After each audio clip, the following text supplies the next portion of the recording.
عبداللہ ابن جدعان حضرت عائشہ صدیقہ رضی اللہ تعالیٰ عنہ کے چچا زاد بھائی تھے،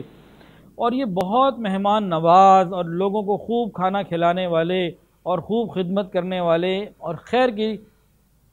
ان کی جو طبیعت تھی اچھی تھی۔ ایک مرتبہ میں عائشہ نے پوچھا، یا رسول اللہ،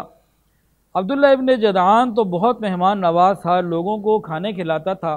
کیا یہ اس کی مہمان نوازی اور خدمت خلق قیامت کے دن اس کو کچھ کام آئے گی؟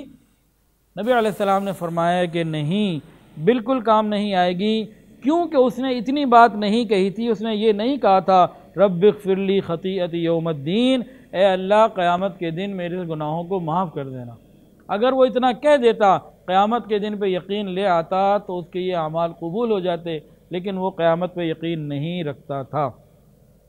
ابن قتیبہ کہتے ہیں کہ نبی علیہ السلام نے فرمایا کہ میں کبھی کبھی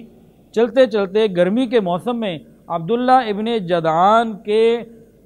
پیالے کے نیچے سائے میں کھڑا ہو جاتا تھا۔